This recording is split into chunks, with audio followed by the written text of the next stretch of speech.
अस्सलामुअलैकुम दोस्तों, mega soap serial पापनगर जंहिंजा नई एपिसोड्स में छा थींदो ऐं छा थियण वारो आहे।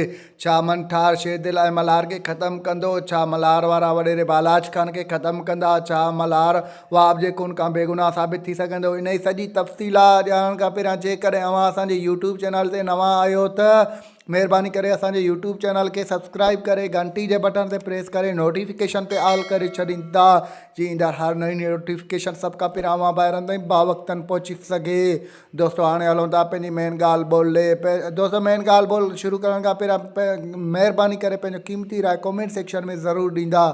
हाँ, जीअं त ईंदड़ एपिसोड में तव्हां ॾिसंदो त मंठार शेरदिल ऐं मल्हार जे मथां तमामु घणे गुस्से में हूंदो, उहो तमामु घणो जलालजी में अची वेंदो ऐं उन्हनि खे मारण लाइ तयारु थी वेंदो। बहरहाल तव्हां ॾिसंदो त मखणो यानी गमदार उनखे सम्झाईंदो, तूं एॾो जलाल मस्ती में न अच, दुश्मननि खे आस्ते आस्ते मारना त इहे तुंहिंजे ॻीची में पइजी वेंदा ऐं तूं असांखे बि मसइले में ॻेड़ींदे। ॿिए तरफ़ तव्हां ॾिसंदो त मल्हार जेको आहे सो वाब जे खून खां बेगुनाह साबित थींदो। बहरहाल उहो अॻिते हली जॾहिं सभु सबूत गमदिल खे मिली वेंदा। ॿिए तरफ़ तव्हां ॾिसंदो त शेरदिल वारा बि वॾेरे बालाज खान जे मथां तमामु घणे गुस्से में हूंदा, छो जो वॾेरो बालाज खान सभिनी खे तमामु घणो सतायो आहे। उहे सभु गॾिजी वॾेरे बालाज खान खे ज़रूरु हिकु ॾींहुं ख़त्मु कंदा। होॾों रोशन बि जॾहिं आज़ादु थींदो, रोशन बि शेरदिल वारनि सां गॾु थी वेंदो। ऐं ॿी तरफ़ तव्हांखे ॿुधाईंदा हलूं त वॾेरो रावल खान वारा बि वॾेरे बालाज खान जे मथां तमामु घणे गुस्से में आहिनि।